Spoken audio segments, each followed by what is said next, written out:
संदीप ने अपनी माँ के कहने पर गांव में शादी कर ली थी। लड़की का नाम था सुनीता। माँ का कहना था एकदम मॉडर्न बहू नहीं होनी चाहिए, लेकिन उन्हें नहीं पता था कि गांव से आने वाली बहू सुंदर सुशील तो होगी और उसको गांव से बाहर भी निकाल लाएंगे, लेकिन उसके अंदर का गांव कैसे बाहर निकलेगा। शादी के कुछ दिन बाद, माँ, टिफिन तो देना जरा। बेटा, अब तो स्कूल नहीं ऑफिस जाता है, माँ से नहीं अपनी बीवी से टिफिन मांगा कर। ओके माँ। सुनीता, टिफिन ले आओ। एक किलो टिफिन, इसके अंदर पिस्ता डाल दिया है। पिस्ता? पिस्ता क्यों?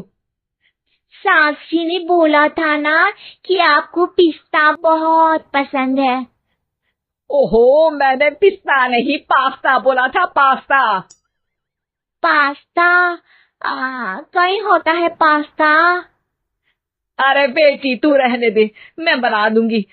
अच्छा किया कि पाव भाजी बनाने का नहीं बोला, वरना किसी के पाव बना देती है। सुनीता को बुरा लगता है, लेकिन उसकी नादान हरकतें कम नहीं होती। ऐसे ही एक दिन, अरे तुमने ये क्या लगाया है? अरे आप वो फूस फूस करके लगाते हैं ना, वही। डियो? कहाँ दियो? किसको दियो? अरे वही ना, जिससे खुशबू आती है। हाँ हाँ, सही पकड़े हैं। अच्छा, लेकर तो आना। कौन सा डियो लगाया तुमने?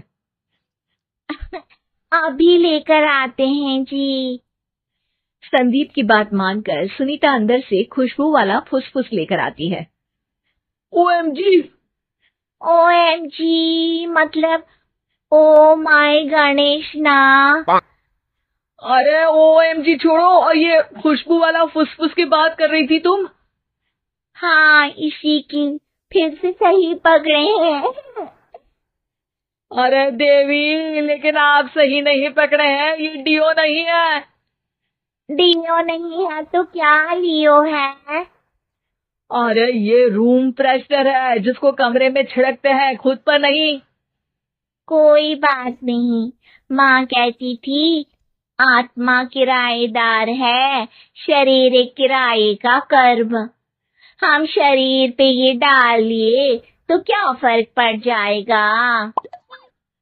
अरे बहू, ओ बहू, मेरे लिए फल तो ले आ, फिर मैं बाजार जाऊंगी।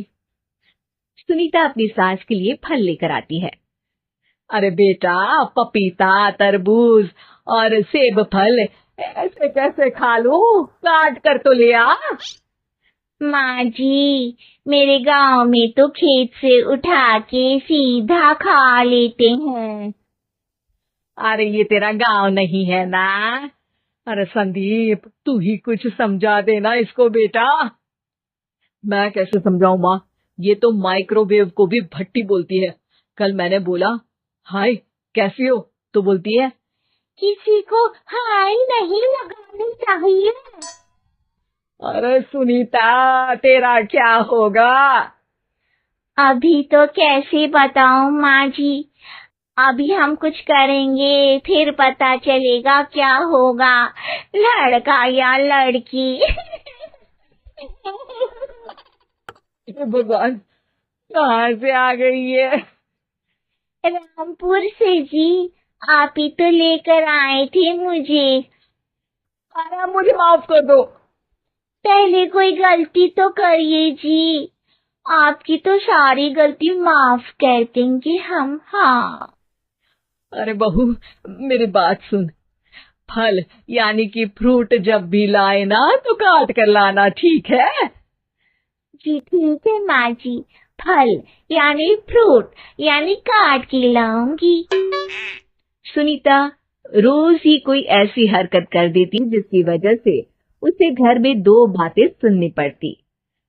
एक दिन, माँ, मेरे बॉस घर पर आने वाले हैं शाम को। उनका बर्थडे है, फैमिली साथ नहीं रहती उनके, तो यही पार्टी कर लेंगे। उनको अच्छा लगा तो शायद मेरा प्रमोशन भी हो जाएगा। मैं ना फ्रूट केक लाकर फ्रिज में रख दूंगी और तेरे साथ आज खाना मैं बनाऊंगी। ताकि जब साहब आए तो खाने में कोई गड़बड़ ना हो।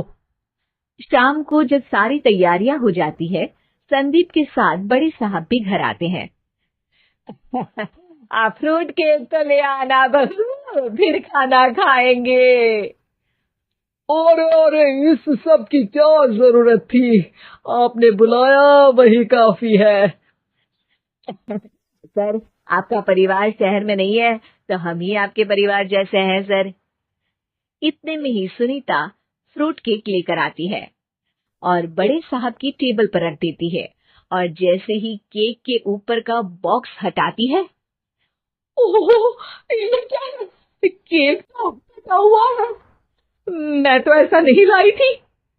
आप मुझे शाबाशी दे सकती है माँ जी, मैंने ही केक काट दिया। आपने कहा था ना, फल यानी फ्रूट यानी हमेशा काट के लाना, तो फ्रूट केक भी तो